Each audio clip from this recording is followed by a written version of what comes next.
আসসালামু আলাইকুম। আজকে একটা নিউজ দিতেছি, যেটা হইল সকাল ভোরবেলায় দেখলাম যে কাশ্মীরে পুলিশ বক্সে ভয়াবহ বিস্ফোরণ হয়েছে, 9 জন নিহত হয়েছে। 9 জন নিহত হয়েছে এবং আরও আহত হয়েছে। ইন্ডিয়াতে ধারাবাহিক একটার পর একটা বিস্ফোরণ হচ্ছে। বাংলাদেশে এর প্রভাব পড়বে কি না পড়বে সেটা সময়ই বলে দিবে। পাকিস্তানে জঙ্গি ট্রেডিং হয়, ভারতে এক্সারসাইজ হচ্ছে। আমাদের জন্য উদ্বেগজনক বিষয় হইল ধারাবাহিকভাবে যে বিস্ফোরণ হচ্ছে ইন্ডিয়াতে, সেই ঝামেলাগুলো আমাদের দেশে আসে কিনা সেটা নিয়ে বহুত বড় একটা উদ্বেগের বিষয়। এখানে জঙ্গি ট্রেডিং হবে, হ্যাঁ, সেই পরিস্থিতি আবার অন্য দেশে এক্সারসাইজ হবে, এটা নিয়ে বহুত বড় একটা বিষয় হয়ে দাঁড়াইছে।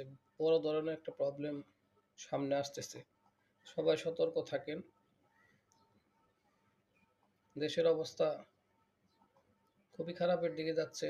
আন্তর্জাতিকভাবে বাংলাদেশ একটা চাপের মধ্যে আছে।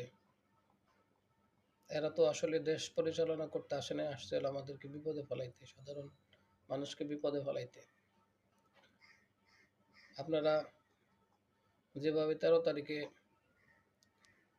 নীরবভাবে প্রতিবাদ করেছেন, ঠিক 16-17 তারিখে ওইভাবেই প্রতিবাদ করেন। এরা না যাওয়া পর্যন্ত এই দেশে শান্তি হবে না। এই দেশের মধ্যে বিরাট একটা অশান্তি তৈরি হবে, গৃহযুদ্ধের মতো পরিস্থিতি তৈরি হয়ে যাবে। অলরেডি বিভিন্ন ধরনের সন্ত্রাসী কর্মকাণ্ডের জন্য বিভিন্ন ধরনের গ্রুপ সক্রিয় হচ্ছে। দেশের যে সিচুয়েশন, দেশের যে অবস্থা, একমাত্র আল্লাহ ছাড়া কেউ আর এটারে ঠিক করতে পারবে না। সো দ্যাটস ওয়াই আপনারা খুব চিন্তা ভাবনা করে চলাফেরা করবেন, সবাই সচেতন থাকবেন। আইন শৃঙ্খলা রক্ষাকারী বাহিনীকে অনুরোধ করব যে খারাপ মানুষদেরকে আগে অ্যারেস্ট করেন, তাদেরকে আইনের আওতায় আনেন। দেশকে বিপদের মুখে ফেলে দিবেন না। দেশ বিপদে পড়লে সবাই বিপদে পড়বে, সবারই জন্যই খারাপ হবে। সবাই যেন ভালোভাবে নিরাপত্তা নিয়ে চলতে পারে। খুন খারাপই কিন্তু থেমে নেই, একটার পর একটা হয়ে যাচ্ছে। সক্রিয় থাকেন।